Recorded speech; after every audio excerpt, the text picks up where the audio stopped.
Hello and welcome to the Raw podcast brought to you by the Sunderland Echo. We're back for another preview podcast, and today we're going to be looking ahead to Sunderland's championship fixture against Birmingham City at the Stadium of Light. So to preview the match, joining myself, Joe Nicholson, we are joined by Charlie Haffenden from our sister title, Birmingham World. Charlie, how's things? Yeah, all good here, thank you. Some good results recently for Birmingham's lifted spirits a bit, and some good news this week about a potential takeover as well, but I'm sure we're discussing that during this show.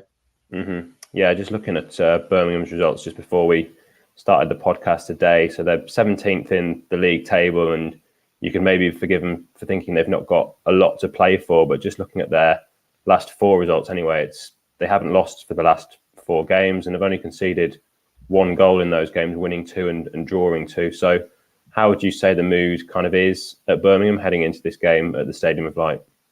Yeah, I think it's pretty good, to be honest. They hit the 50-point mark with the 0-0 draw against Stoke last time out. It was one of the worst games I've ever seen, to be honest, in terms of entertainment. But the point was on the board. That's the main thing. It takes them 9 points clear of the drop now. I think the level actually of the points in the bottom three is a lot higher than recent seasons. So normally 50 is the mark. It might need to be a bit more this year, but if they win at the weekend against you guys, that takes them 12 points clear potentially.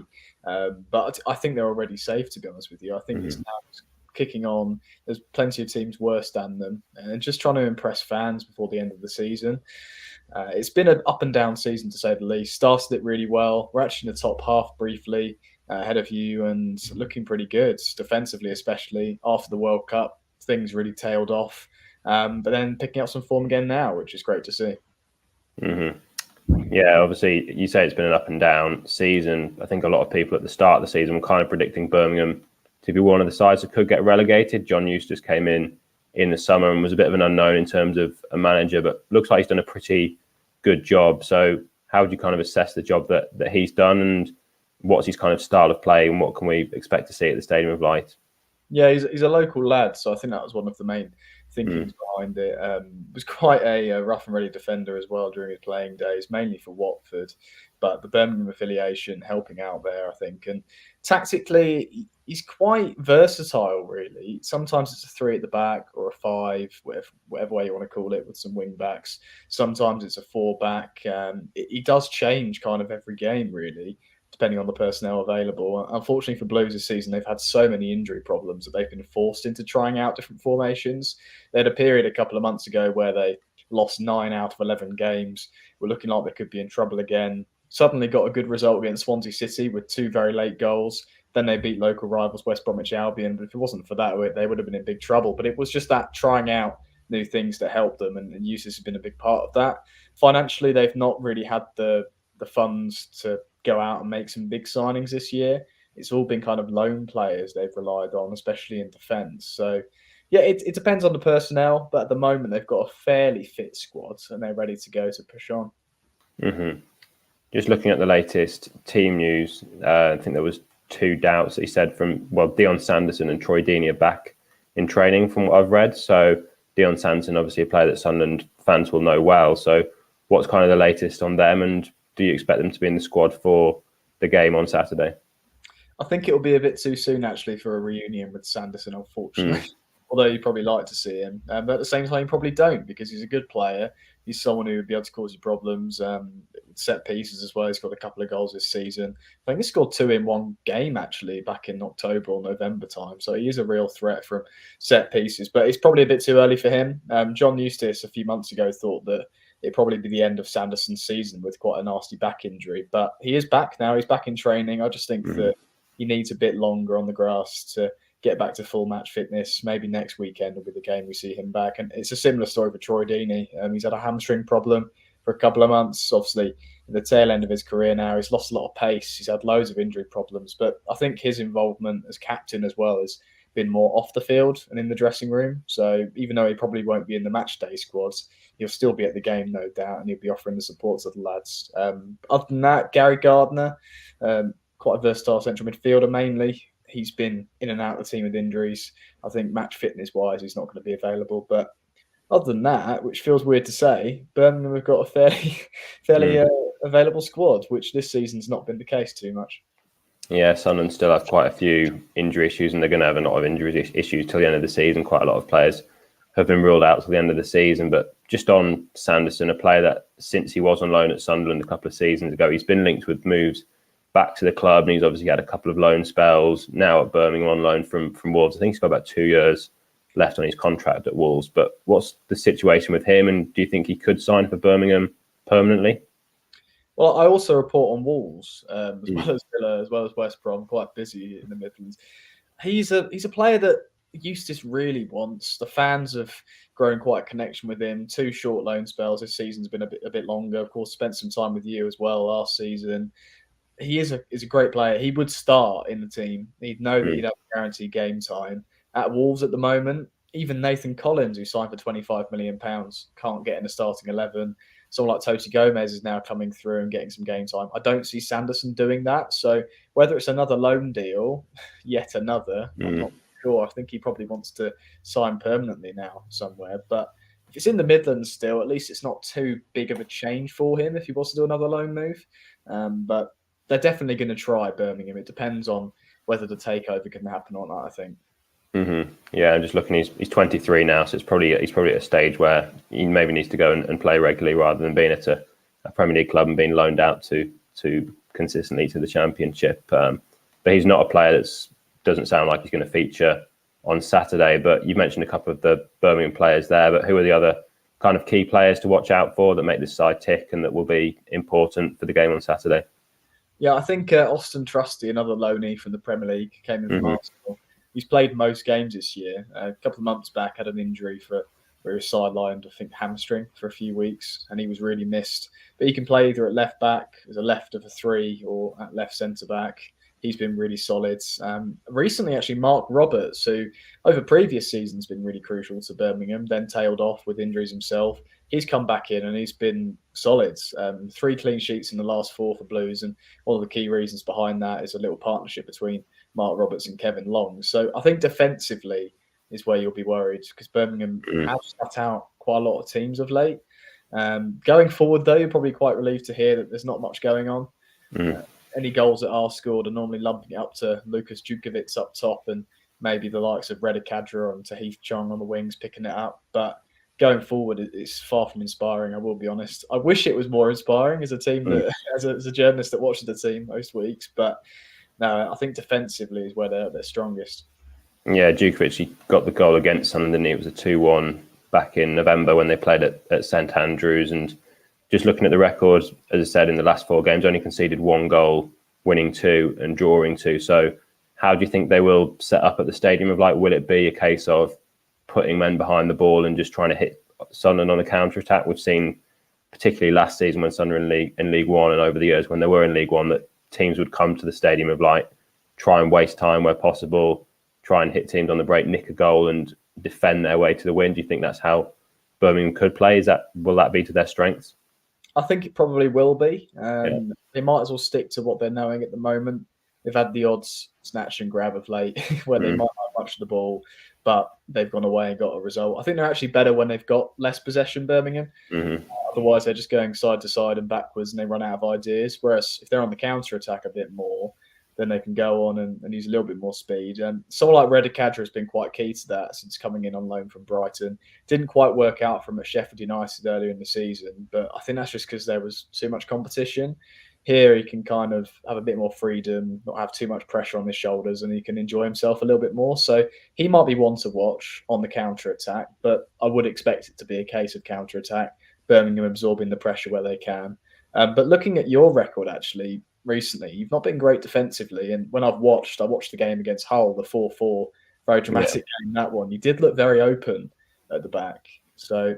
Well, yeah, it's interesting, because Sunderland have actually been better away from home. And when you're saying that Birmingham have been better when they haven't had the ball, Sunderland have sometimes been similar when they're at home and the kind of onus is on them to break a team down and pass the ball. They've kind of been a bit more open at the back, whereas away from home, they've actually kept 3 clean sheets, 2 against Norwich and Burnley, who 2 teams that obviously came down from the Premier League last season. And they've been better where they've not had the ball.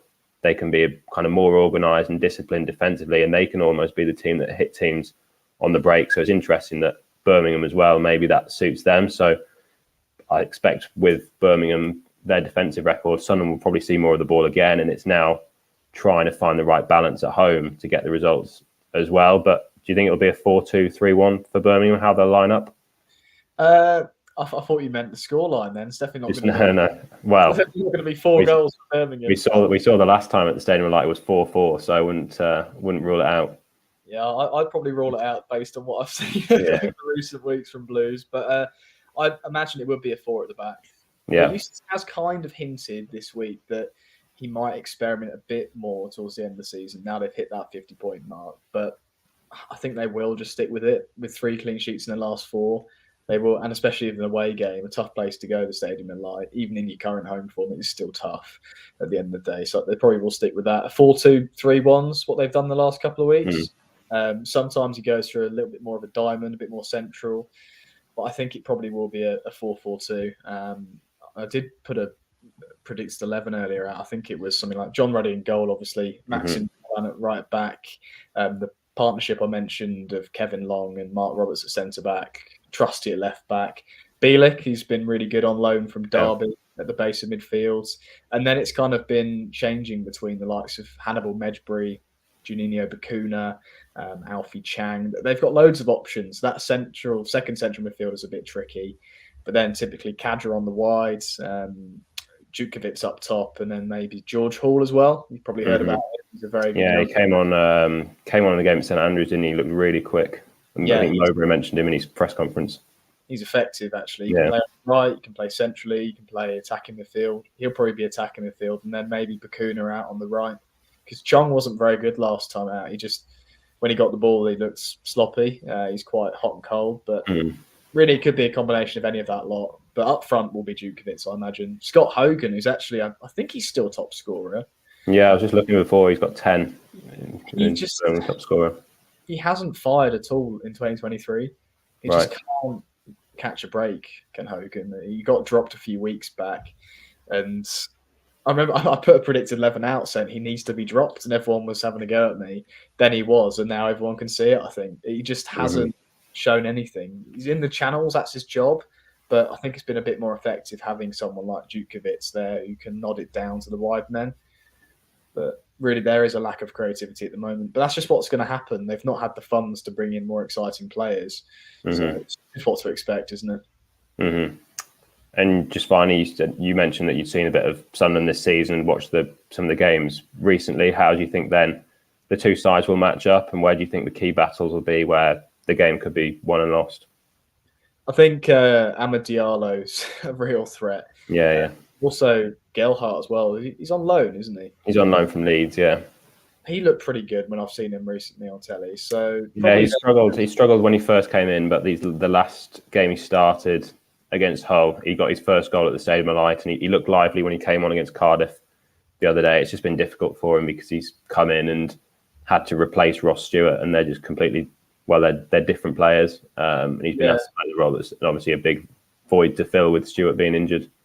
Yeah, it's difficult, isn't it? And having a bit of lack of confidence, not getting much game time at Leeds coming in, it's going to be tough. After getting that first goal, he probably will have a bit more to him, won't he? But Diallo's the main man. I think it goes without saying, just cutting in from the right, from the left, where he's quite versatile, isn't he? He's played. He's mainly on the right, though, isn't he, Diallo? He's mostly now started playing as a number 10 again, with Patrick Roberts playing on the right, and those two link up quite well. It is quite flexible, as you see with kind of a lot of teams, that they can rotate into different positions. But I think last time Sunderland played Birmingham at St Andrews, he was playing on the right, and he had a great game that night, didn't he? He scored that excellent. But last time they played each other, Birmingham did thrash you a bit. It was shots wise, it was like 20 something, and Sunderland had just a handful, and then you went away and won it. So it's just that lack of being clinical, I think, and you had a bit more of an edge. So Diallo's the main man I'm worried about for Birmingham this weekend, but other than that, I think it's just trying to keep that defensive confidence, staying robust, and then going out on the counter. So it's just whether they can deal with someone like Diallo.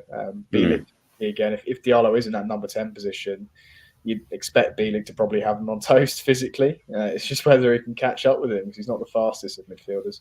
Well, there was actually the last game that they played at St Andrews in November. There was that picture of when Ahmad had the ball, and I think there was 4 Birmingham players around him, and he somehow managed to slip it through to Ellis Sims, who got the goal. It was just it was a brilliant piece of skill, and we really saw that was been one of the games where Ahmad really kind of took the game by the scruff of the neck and really won it for Sunderland that night. And there's been a few games where he's been the difference maker. And I think the last game at the Stadium of Light we saw with Jack Clark and Roberts and even Gerald, they linked up really well and really created a kind of really potent attacking force, even without Ross Stewart. So it'll be interesting to see how they do match up against a Birmingham side that have been very good at the back the last few weeks and how kind of the game plays out. But as I said before, it looks, well, as we've said on the podcast, it probably Birmingham will come and sit deep and try and hit Sunderland on the break. So Sunderland have got to try and get that balance. But just to finish, Charlie, we just finish by asking our guests just for a quick score prediction. How do you think the game is going to go between Sunderland and Birmingham at the Stadium of Light? Yeah, so as I mentioned, lots of the ball for Sunderland. I think Birmingham trying to hit on the counter where they can. Whether they'll actually score anything or not, I'm not too sure based off recent weeks. Maybe fancy them to get one on the break, but I think Sunderland just are so desperate for a result on home soil. Well, they haven't done great recently, but I think they will kick on. 2-1 is what I'm going to go for to Sunderland. Birmingham, does it? They don't need that win. Yes, it'd be nice to secure themselves a bit more, but I think given the urgency of the need to stay in the playoff fight, it's going to be that. Yeah, I was going to say 2-1 as well. I just think Sunderland have said a bit more to play for, but has you kind of seen a drop off from Birmingham? But obviously, results wise, they've still had some pretty good results in the last few weeks, even though they've maybe not had as much to play for. But what's kind of been the motivation levels from Birmingham? Have they seen any sort of drop off, or? I think they've picked up again. If anything, there was a huge drop off in. Maybe the pressure's been off. Maybe a little bit, yeah. There's been a pressure to get those results to keep them up, but the last couple of games with the draws, after winning a couple on the bounce against Rotherham and QPR, they were huge. That's when the pressure was on, but now it's off. They don't look very threatening in attack because it's not that urgency, but they do look better defensively. Before they looked a bit shakier, so they've sturdied up the ship a little bit. It's just looking ahead to next season now. I think fans just want the takeover to happen. There've been talks this week. Birmingham Sports Holdings, the current owners, listing on the Hong Kong Stock Exchange that letters of intent to buy have been put in. So there's a bit of a boost there. The players, I'm not sure if they'll be looking into it too much, but from a fan perspective, they'll probably be very happy at the weekend and supporting their team well. I mean, they always do anyway, but with that news, they're bound to be bouncing. Yeah, well, obviously 5 games left to go this season. Sunderland still with that outside chance of making it into the playoffs, but you feel that they have to get all 3 points against Birmingham on Saturday to really keep that alive. But Charlie, thanks a lot for joining us on the latest episode of the Raw Podcast. And if you like what we do here at the Raw Podcast, you can subscribe on our YouTube channel or wherever you listen to your podcasts and leave a review. And for all the latest SAFC news, you can head over to the SFC section of our website to find the thoughts of head coach Tony Mowbray and more build up to Saturday's match, and also have live updates from the Stadium of Light as Sunderland take on Birmingham, as well as post-match reaction and analysis. So once again, thanks a lot for listening to the Raw Podcast.